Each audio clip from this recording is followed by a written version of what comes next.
October 14th, 1943. 27,000 feet above the industrial heart of Germany, Second Lieutenant Robert Johnson watches his formation disintegrate. Through the plexiglass nose of his B-17F Flying Fortress, he counts the contrails, 18, 24, 36. The white streaks multiply against the cold blue sky like veins spreading through marble. Messerschmitt Bf 109s and Focke-Wulf 190s, more than he's ever seen in a single engagement. His aircraft, christened Memphis Belle Junior, after the famous bomber that had completed 25 missions and gone home, occupies the low squadron's vulnerable tail-end Charlie position. The radio crackles with fragmentary transmissions. P-47 Thunderbolt escorts have reached their fuel limits and turned back somewhere over the German border. The bomber stream stretches alone across enemy territory, 300 miles deep into the Reich, with no fighter protection and 2 hours from target, Schweinfurt. The ball-bearing plants that keep Germany's war machine turning. Johnson's intercom erupts with his top turret gunner's voice. The words carry the tight control of a man forcing calm over terror. Bandits 12 o'clock level, lots of them coming straight in. The Luftwaffe formations don't circle or probe for weakness. They attack head-on in coordinated waves, exploiting what German tactical doctrine identified as the Flying Fortress's critical vulnerability. From dead ahead, a B-17 could bring only 2 nose guns to bear against fighters approaching at combined closure rates exceeding 600 miles per hour. The Germans believed they had calculated the mathematics of the engagement, overwhelmed the bombers' frontal defenses with massed attacks, and the supposedly invulnerable Flying Fortress would burn like everything else at 27,000 feet.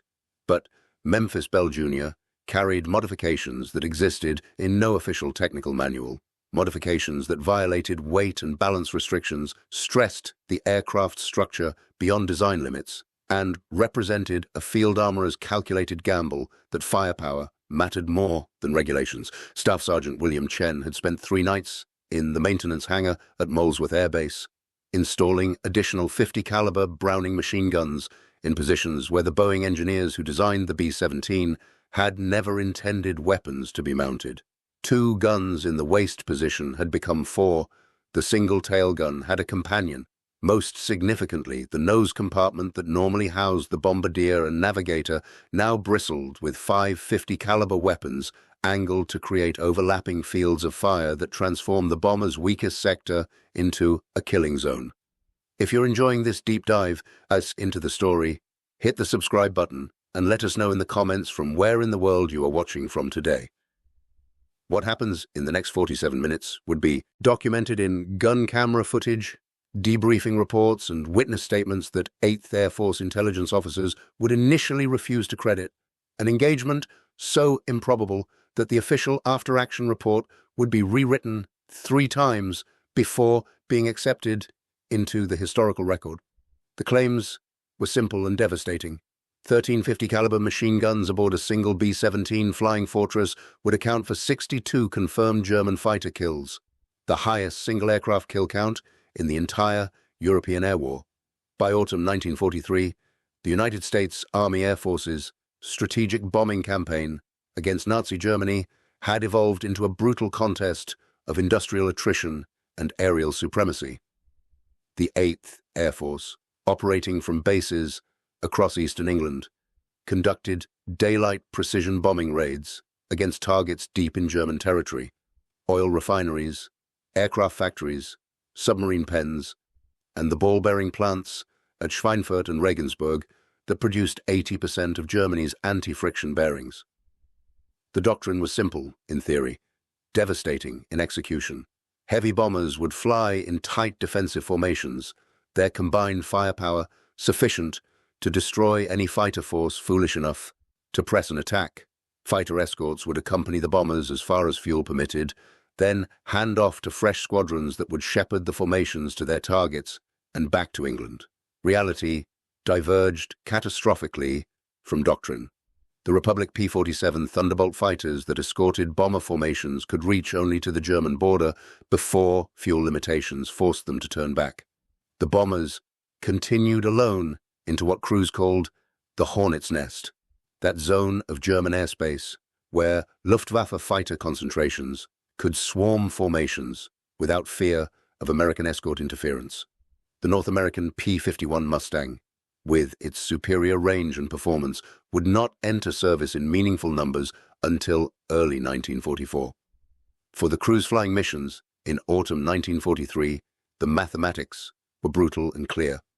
Penetration raids beyond escort range faced loss rates approaching 20%. One bomber in 5 would not return. The Boeing B-17F Flying Fortress represented the pinnacle of American heavy bomber design in 1943. 4 Wright R-1820 Cyclone radial engines producing 1,200 horsepower each drove the aircraft to maximum speeds of 287 miles per hour and operational ceilings exceeding 35,000 feet.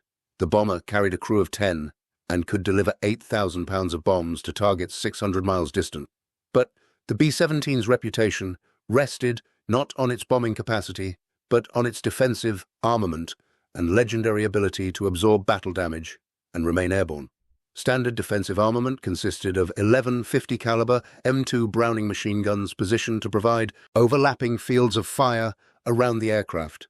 2 guns in the top turret, 2 in the ball turret beneath the fuselage, 2 waist guns firing from side windows, 2 tail guns, 1 dorsal gun, and 2 nose guns operated by the bombardier.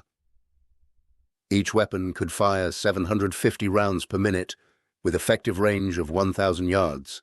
In theory, a B-17 formation flying in the combat box configuration created a defensive barrage through which no fighter could penetrate without sustaining catastrophic damage. German fighter pilots had spent 3 years learning otherwise. Luftwaffe tactical doctrine by autumn 1943 had evolved specifically to defeat the Flying Fortress's defensive capabilities. Intelligence officers in Berlin had compiled exhaustive data on American bombing operations, gun camera footage from hundreds of engagements, interviews with surviving German pilots, examination of crashed B-17s, and interrogation of captured American aircrews. The analysis revealed the bombers' critical weaknesses, vulnerabilities that could be exploited by fighters willing to accept the risks inherent in close-range combat. The frontal attack became the Luftwaffe's primary tactic against B-17 formations. Approaching head-on at closure rates exceeding 600 miles per hour, German fighters could fire brief but devastating bursts into the bomber's nose section before the engagement geometry forced them to break away. The standard B-17F mounted only 2 50-caliber guns in the nose, and those weapons were handheld mounts operated by the bombardier navigator, men whose primary duties left minimal time for gunnery training.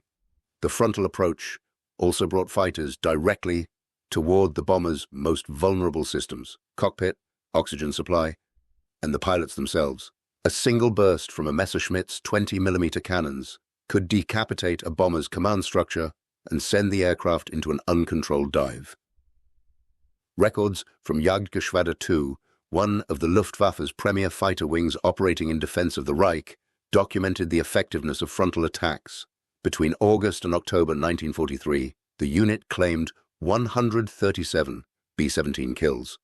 Intelligence officers estimated that 70% resulted from head-on attacks that overwhelmed the bomber's nose defenses. German fighter commanders referred to the tactic as the Sturmangriff, the storm attack. Multiple fighters would approach in line abreast formation, saturating the target zone with cannon and machine gun fire before breaking away in coordinated maneuvers that minimized their exposure to defensive guns. The raids against Schweinfurt represented the strategic bombing campaign's highest stakes gamble.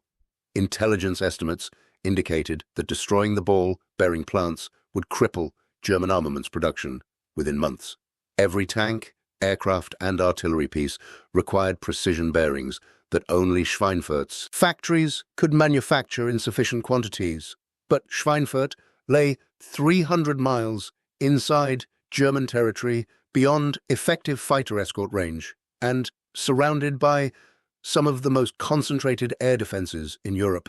The first Schweinfurt raid, on August 17, 1943, lost 36 bombers out of 230 aircraft dispatched, a loss rate of 15.6% that approached the threshold beyond which bomber operations could not be sustained. The second Schweinfurt mission, scheduled for October 14th, would test whether American industrial capacity and crew determination could overcome German defensive advantages.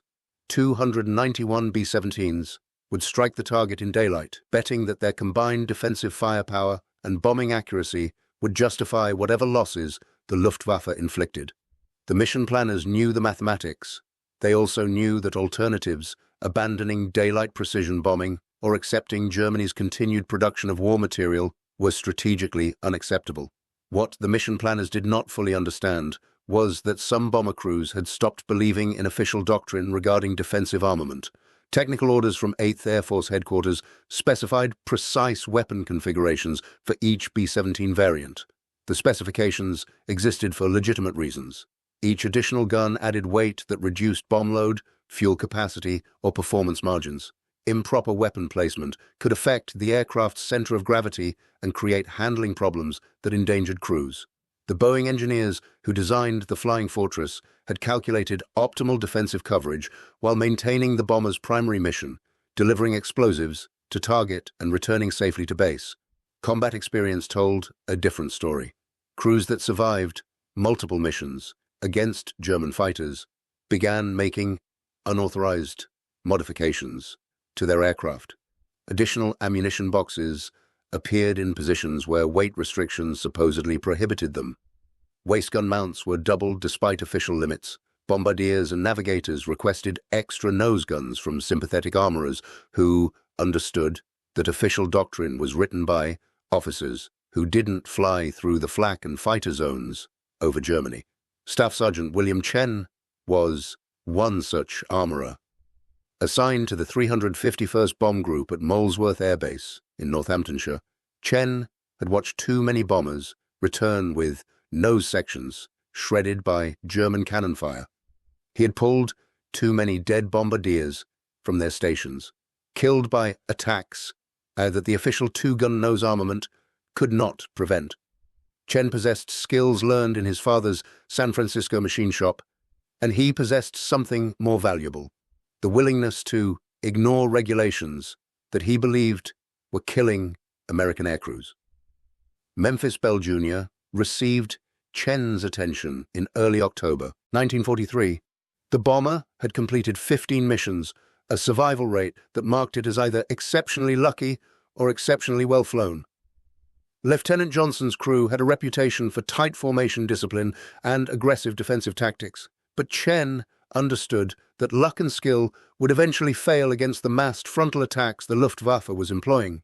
On the night of October 9th, he approached the bomber's crew with a proposal that violated multiple technical orders and could result in court-martial charges for everyone involved. Chen wanted to install 5 50-caliber machine guns in the bomber's nose compartment. 2 guns would be fixed mounts, firing forward along the aircraft's centerline. 3 would be flexible mounts, operated by the bombardier and navigator to cover approach angles above and below the bomber's flight path. The modifications required welding gun mounts to structural members, rerouting ammunition feeds, and modifying the nose compartment's internal layout. The additional weight of guns and ammunition would push the aircraft beyond its designed center of gravity limits. The vibration from 5 guns, firing simultaneously, could crack the plexiglass nose or damage the Norden bomb site. The installation was dangerous, unauthorized, and exactly what Johnson's crew needed. Lieutenant Johnson approved the modifications without consulting his squadron commander. The decision was pragmatic rather than rebellious. Official channels would have denied the request, citing regulations that existed for reasons that made perfect sense on paper and no sense at all at 27,000 feet over Germany. Johnson calculated that surviving the next 10 missions required firepower more than it required adherence to technical specifications written by engineers who had never faced a Focke-Wulf 190 firing 20mm cannons from 800 yards.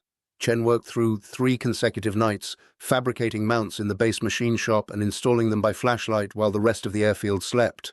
The 2 fixed guns were mounted low in the nose angled slightly upward to cover fighters approaching from below the horizon. The three flexible guns occupied positions that gave the bombardier and navigator maximum traverse to engage threats from any forward quadrant.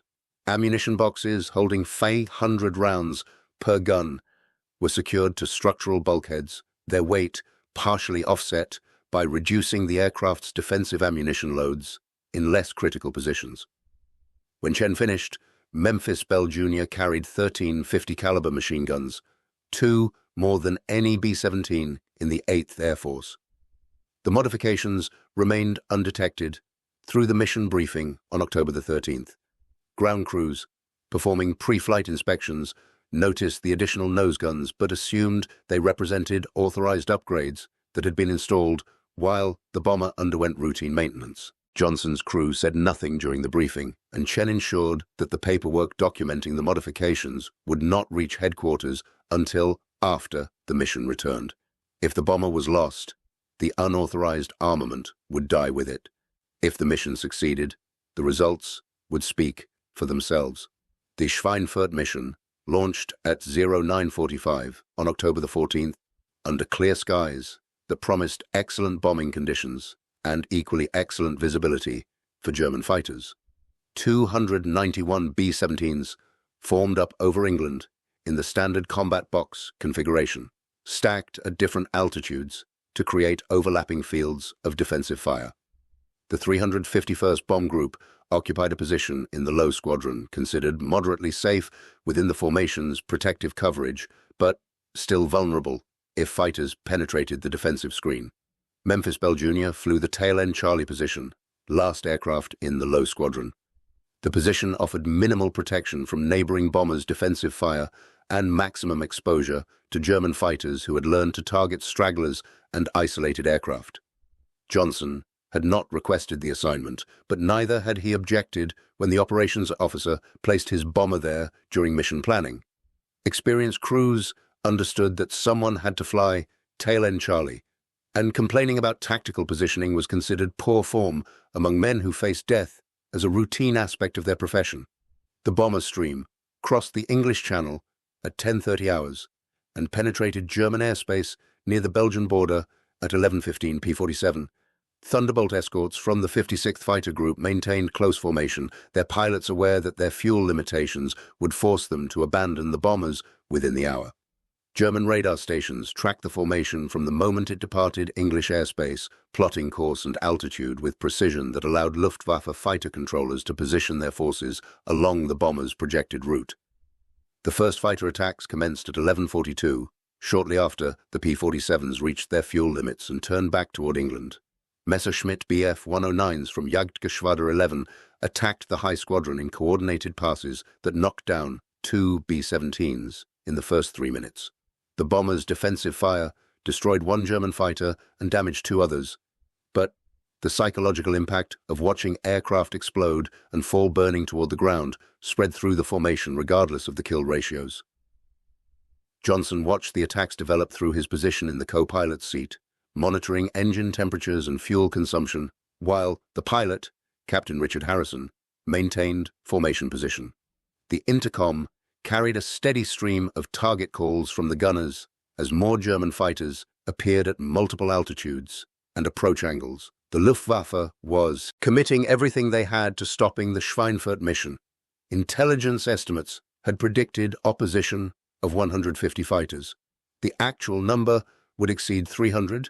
At 12:07, the formation entered what the bomber crews called the death zone, that region of German airspace where Luftwaffe fighter concentrations could attack without concern for American escort interference, and where anti-aircraft flak batteries had been positioned to create overlapping fields of fire. The bombers were still 80 miles from Schweinfurt. They would have to fight their way to the target, conduct their bombing runs through heavy flak, and fight their way back out through the same fighter concentrations that had savaged them on the way in. The Messerschmitts came from directly ahead, 18 fighters in a line abreast formation that filled Johnson's field of vision like a wall of metal and wings. The standard B-17 defensive response involved the bombardier and navigator firing their handheld nose guns in brief bursts while trying to maintain their primary duties of navigation and bomb site operation. Johnson's modified bomber responded differently.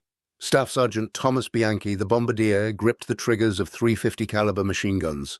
The navigator, Second Lieutenant James Morton, controlled the remaining 2 nose weapons. When the German fighters reached effective range at 1,200 yards, both men opened fire simultaneously. 5 50 caliber Browning machine guns erupted in a sustained barrage that sent armor-piercing and incendiary rounds streaming toward the attacking fighters at a combined rate of 3,750 rounds per minute. The effect was not simply defensive fire, it was a storm of metal that shredded the carefully coordinated German attack before it could reach firing range. The Messerschmitt in the formation's center took a burst across its engine cowling. The Daimler-Benz inline engine exploded as incendiary rounds ignited fuel vapor and lubricating oil. The fighter cartwheeled left, trailing smoke and flame. The pilot bailed out at 26,000 feet, his parachute a white bloom against the dark German landscape far below. 2 more Messerschmitts in the line abreast formation took hits from the converging streams of tracer fire that marked where every 5th round illuminated the path of the invisible bullets between them. 1 fighter's canopy shattered under the impact of armor-piercing rounds. The pilot slumped forward, and the aircraft entered an uncontrolled dive. The 2nd fighter's wing folded as 50 caliber rounds severed the main spar. The aircraft disintegrated at 370 miles per hour. Pieces of aluminum and steel scattering across 3 miles of sky. The remaining German fighters broke formation, their carefully rehearsed attack pattern disrupted by defensive fire that should not have been possible from a single bomber's nose position. Standard doctrine called for the Messerschmitts to press their attack through the bomber's defensive barrage, accepting casualties in exchange for positioning that would allow them to destroy the target. But standard doctrine assumed the bomber could bring only 2 nose guns to bear. The mathematics of 5 guns firing simultaneously changed the equation entirely. Johnson watched 3 more German fighters peel away without firing, their pilots recognizing that the defensive fire from Memphis Belle Junior exceeded anything they had encountered before. The intercom erupted with excited shouts from the waist gunners and tail gunner who were engaging additional fighters attacking from beam and stern positions. But Johnson's attention remained fixed on the nose compartment where Bianchi and Morton continued tracking targets and firing controlled bursts that walked across the sky like lethal searchlights. A second wave of German fighters attacked from slightly above the bomber's altitude. Focke-Wulf 190s, whose radial engines and heavier armament made them more dangerous than the Messerschmitts, but also slower to accelerate and less maneuverable. The FW-190s approached in pairs, planning to saturate the bomber's defenses with coordinated fire from their 4 20mm cannons and 2 13mm machine guns. Against a standard B-17, the tactic was devastating. Against Johnson's modified bomber, it was suicide. Bianchi tracked the lead Focke-Wulf through his gun sight and fired a 6-second burst. Tracer rounds arced across the intervening space and converged on the fighter's engine cowling. The BMW radial engine absorbed multiple hits before an incendiary round penetrated the cylinder housing and detonated the fuel-air mixture inside. The explosion blew the engine completely off its mounts. The Focke-Wulf tumbled end over end, shedding pieces as aerodynamic forces tore it apart. Morton engaged the wingman with his nose guns, walking his fire across the fighter's fuselage from tail to cockpit. The Focke-Wulf's fuel tank, located directly behind the pilot, erupted in flame. The aircraft rolled inverted and dropped away, trailing a comet tail of burning aviation fuel that spread across the sky in sheets of orange and black. The engagement had lasted less than 4 minutes. 8 German fighters had been destroyed or damaged by fire from Memphis Belle Junior's nose guns alone. The top turret gunner claimed 2 additional kills. The tail gunner reported 1 confirmed and 1 probable. The waist gunners were still firing at targets that appeared and disappeared in the chaotic swirl of aircraft maneuvering at combat speeds. If you find this story engaging, please take a moment to subscribe and enable notifications. It helps us continue producing in-depth content like this. The Luftwaffe attacks continued without pause as the bomber formation pressed deeper into German territory. More fighters appeared to replace those that had been shot down or had expended their ammunition.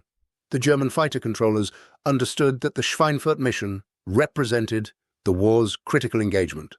If the bombers could be stopped short of their target, American daylight precision bombing doctrine would be proven unsustainable. If the bombers reached Schweinfurt and destroyed the ball-bearing plants, Germany's armaments production would face catastrophic disruption. At 12:23 hours, Memphis Belle Junior encountered the most concentrated fighter opposition of the entire mission. 42 German fighters, a mixed formation of Messerschmitt Bf 109s and Focke-Wulf 190s, assembled at a distance of 8 miles and began a coordinated assault designed to overwhelm the bomber formation through sheer numerical superiority. The Luftwaffe had abandoned the precision of line-abreast formations in favor of a swarm attack that would saturate every defensive position simultaneously. Johnson's intercom became a chaos of overlapping voices as gunners called out targets from every quadrant. Bandits 4 o'clock high, coming in fast. 2 more at 9 o'clock level. Jesus Christ, they're everywhere. The pilot, Captain Harrison, maintained formation position with mechanical precision, knowing that breaking away would isolate them from the protective fire of neighboring bombers and guarantee their destruction. The only option was to fly straight ahead through the storm of German fighters and trust that their defensive armament would keep them alive long enough to reach the target. The German fighters attacked in waves of 6 to 8 aircraft, timing their approaches to create continuous pressure that would prevent gunners from reloading or repositioning between engagements. The first wave came from 2 o'clock high, Messerschmitts diving at steep angles that brought them down through the bomber formation's altitude with their 20mm cannons firing long bursts that sent shells arcing through the formation. One B-17 in the high squadron took direct hits to its No. 3 engine. The Reich cyclone exploded in a shower of metal and burning oil. The bomber fell out of formation, trailing black smoke, its crew bailing out as the aircraft entered a flat spin. Bianchi and Morton engaged the diving Messerschmitts with their modified nose armament, leading the targets and firing when the fighters entered the cone of probable hits. 3 Messerschmitts in the first wave took fire from Memphis Belle Junior's nose guns. One fighter's tail section disintegrated under sustained .50 caliber fire. The aircraft pitched forward and accelerated vertically into the ground 26,000 feet below.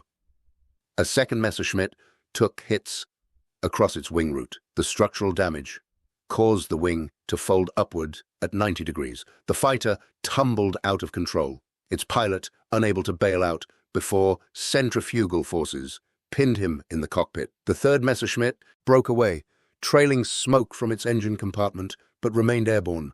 Morton tracked it through his gun sight and fired another burst. The fighter exploded with such violence that the shockwave rattled Memphis Belle Junior's plexiglass nose. Debris from the destroyed aircraft hammered against the bomber's fuselage, puncturing aluminum skin and severing a hydraulic line that sent fluid spraying across the bomb bay. Staff Sergeant Raymond Chen, no relation to the armorer who had modified the bomber's weapons, occupied the top turret position directly behind the pilots. His twin .50 caliber guns commanded the dorsal hemisphere, providing coverage against fighters attacking from above and behind. Chen had been a competitive shooter in civilian life, winning turkey shoots and county fair competitions with a precision that translated seamlessly to aerial gunnery. He tracked targets with mechanical efficiency, firing short bursts that conserved ammunition while maximizing hit probability. A Focke-Wulf 190 attacked from directly above, diving vertically through the bomber formation in a maneuver called the Sturzangriff. The tactic brought the fighter down through the target zone at speeds exceeding 400 miles per hour, making it nearly impossible to track and engage. Chen anticipated the attack geometry and fired where the fighter would be rather than where it was. His burst intersected the Focke-Wulf's flight path at the precise moment the fighter reached firing range. 20mm cannon shells from the German fighter passed within feet of Memphis Belle Junior's cockpit. Chen's .50 caliber rounds punched through the Focke-Wulf's engine cowling and cockpit canopy. The fighter continued its dive, but never pulled out. It impacted the ground near the town of Bad Hersfeld, creating a crater that would remain visible for decades. Technical Sergeant Michael O'Brien and Staff Sergeant James Wilson occupied the waist gun positions, firing from open windows on either side of the fuselage. The waist guns covered the beam approaches, the angles perpendicular to the bomber's flight path where fighters could maintain sustained firing positions. While minimizing their exposure to defensive fire, O'Brien had grown up hunting deer in the mountains of Pennsylvania. He understood the principles of deflection shooting, leading moving targets and compensating for bullet drop and wind drift. Wilson had been a machinist before the war.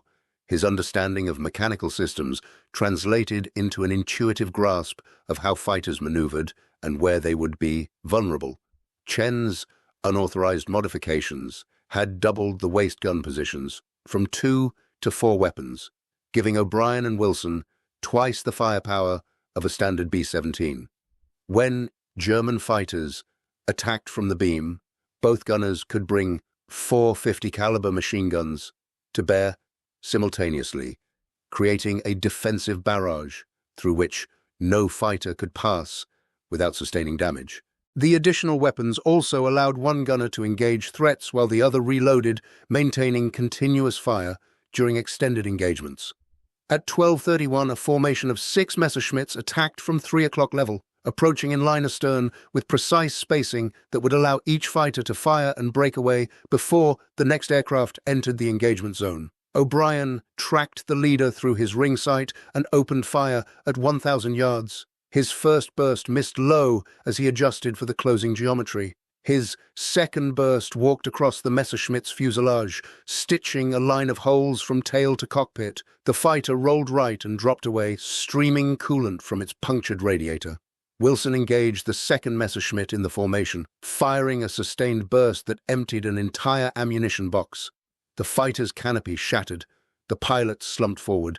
The aircraft continued straight ahead on autopilot until it collided with another Messerschmitt attempting to form up for its own attack run. Both fighters exploded in a fireball that briefly illuminated the bomber formation, despite the bright midday sun. The remaining 4 Messerschmitts in the beam attack formation broke away without firing. Their carefully planned attack, disrupted by defensive fire that exceeded their intelligence briefings, had led them to expect. German fighter pilots received extensive training in bomber attack tactics, including specific information about American defensive armament and the positions from which bombers were most vulnerable. The intelligence was accurate for standard B-17s. It was catastrophically wrong for Memphis Belle Junior. Staff Sergeant Carl Anderson occupied the ball turret, a cramped plexiglass sphere suspended beneath the bomber's fuselage that housed twin 50 caliber guns covering the ventral hemisphere. The ball turret was simultaneously the most effective defensive position on a B-17 and the most psychologically demanding. Anderson sat in a fetal position with his knees drawn up and his face pressed against the gun sight, suspended in space with nothing between him and the ground except a thin shell of plexiglass and 26,000 feet of empty air. Claustrophobia was common among ball turret gunners. Anderson dealt with it by focusing entirely on his targets and ignoring everything else. German fighters had learned that attacking from below gave them the best chance of avoiding the bombers' concentrated defensive fire while positioning them to strike critical systems. Bombs hung in external racks beneath the fuselage on some B-17 variants, and a well-placed cannon burst could detonate the entire bomb load. The ball turret existed specifically to deny fighters this low approach, but standard tactics called for German fighters to attack in sufficient numbers to overwhelm the single turret's defensive capacity. At 12:38, 8 Messerschmitts approached from 6 gates, a clock low, climbing toward the bomber formation in a shallow angle that would bring them up through the formation's underside. Anderson rotated his turret to track the leader and waited until the fighter reached 800 yards before opening fire. The psychological pressure of waiting while enemy fighters approached was immense, but Anderson understood that firing too early wasted ammunition without achieving hits, while firing too late gave the enemy time to aim and release their own weapons. His first burst caught the lead Messerschmitt across its left wing. The wing structure failed and separated from the fuselage.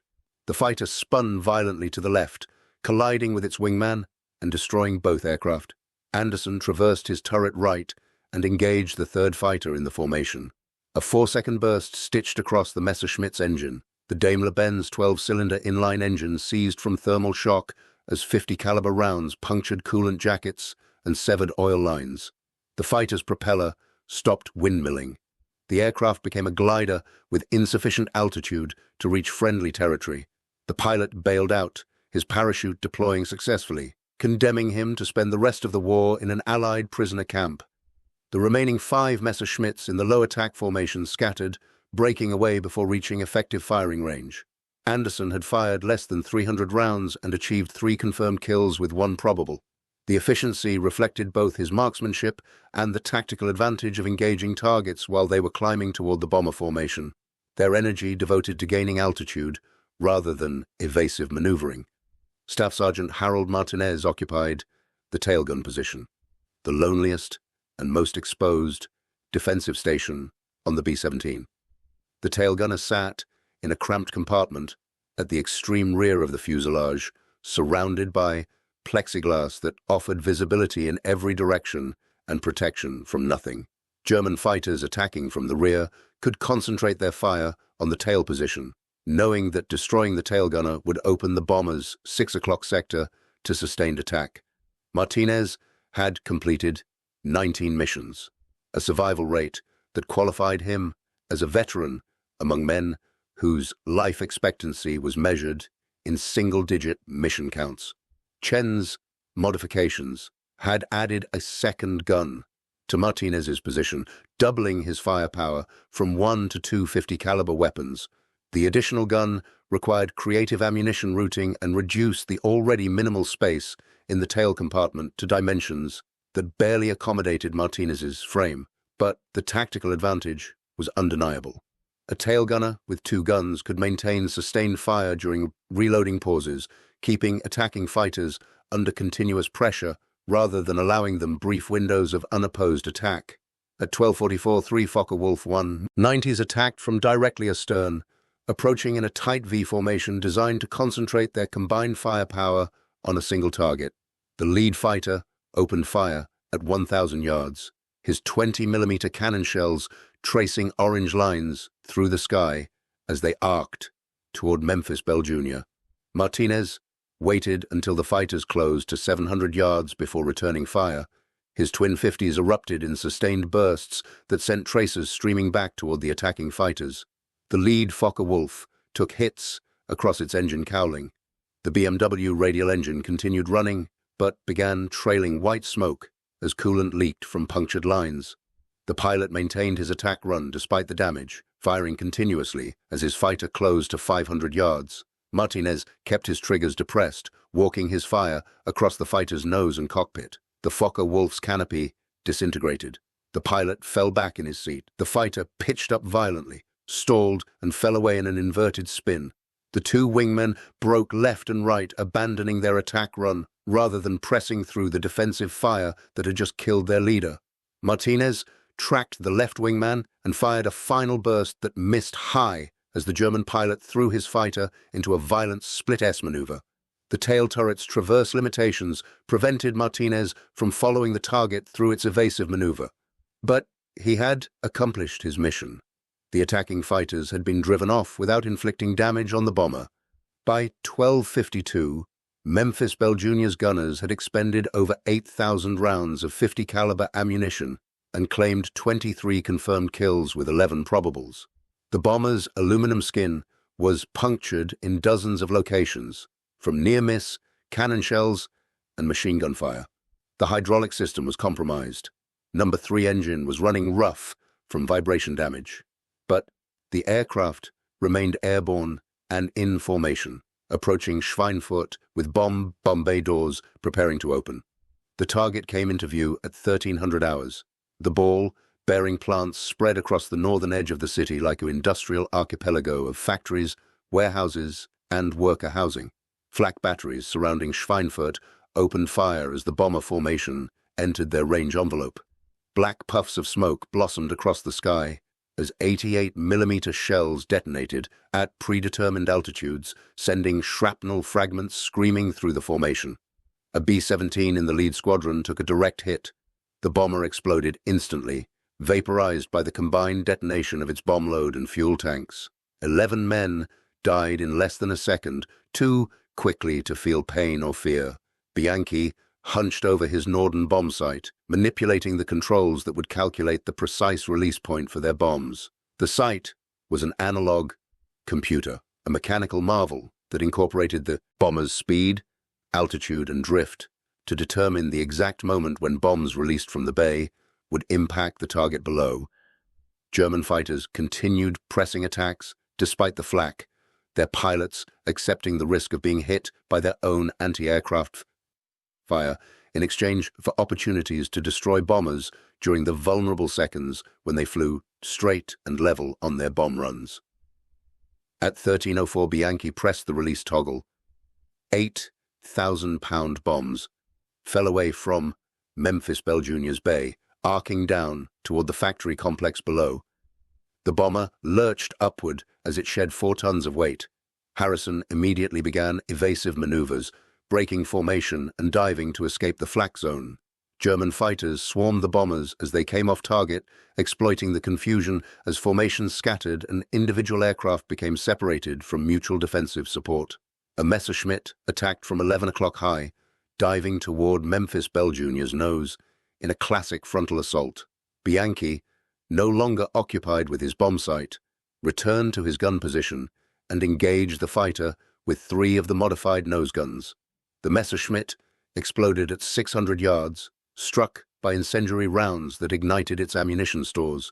The explosion was so violent that pieces of the destroyed fighter struck Memphis Belle Junior's windscreen, cracking the plexiglass but not penetrating.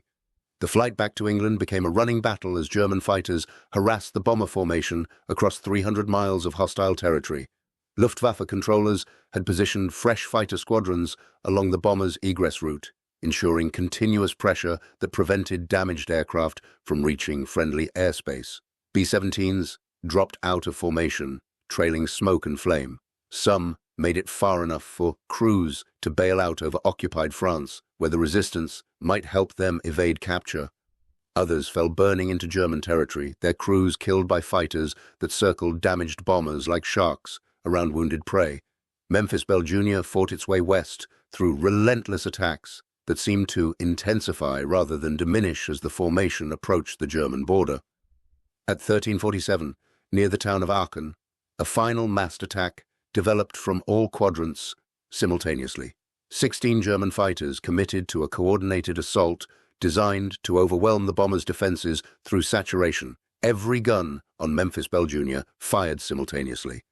The top turret, ball turret, tail guns, waist guns, and nose guns all engaged targets in a defensive barrage that created a sphere of lethal fire around the bomber.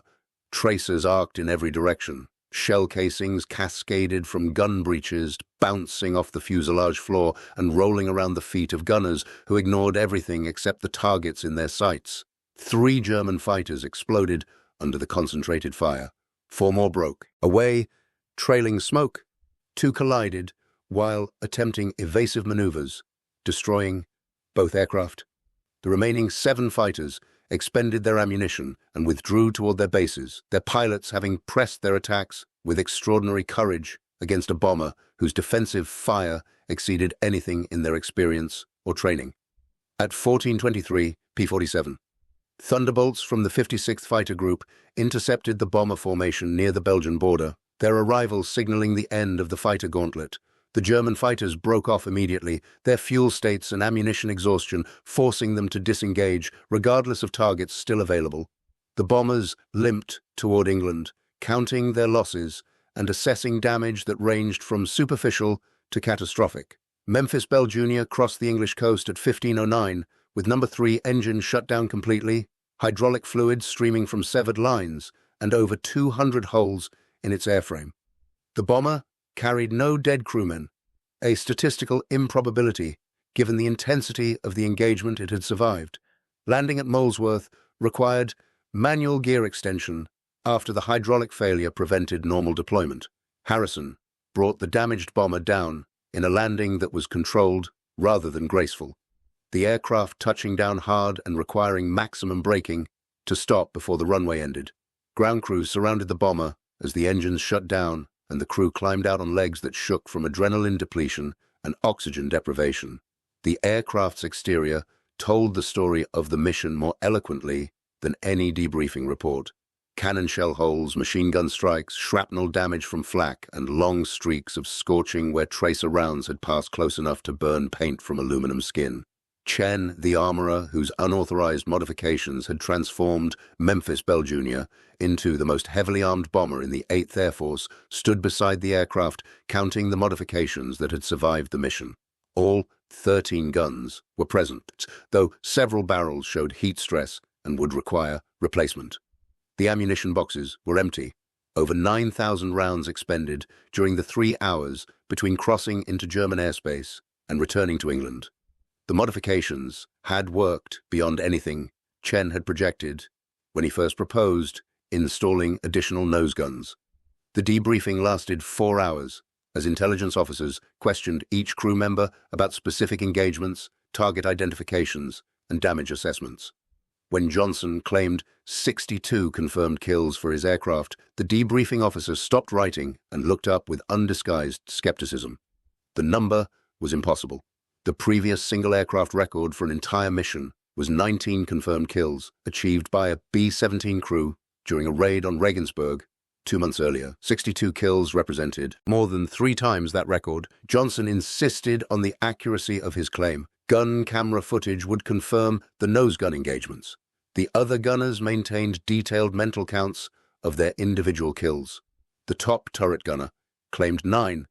The ball turret claimed 8. The tail gunner claimed 7. The waist gunners claimed 14 between them. The nose guns, operated primarily by Bianchi and Morton, claimed 24. The totals added to 62. Intelligence officers reviewed gun camera footage from Memphis Belle Junior and from neighboring bombers whose cameras had captured portions of the engagement. The footage confirmed multiple kills, showed German fighters exploding or falling out of control after engaging the bomber. But precisely attributing each kill to a specific aircraft remained problematic when multiple bombers were firing at the same target simultaneously. The final after-action report, filed 3 days after the mission, credited Memphis Belle Junior with 41 confirmed kills and 21 probables. The number was unprecedented and would remain the highest single aircraft total for any bomber mission during the entire war. The report noted that the bomber carried unauthorized modifications to its defensive armament, but stopped short of recommending disciplinary action. The phrase, "pending further investigation," appeared throughout the document, bureaucratic language that meant the command structure was uncertain how to respond to crew members who had violated regulations and achieved extraordinary results. Thank you for watching.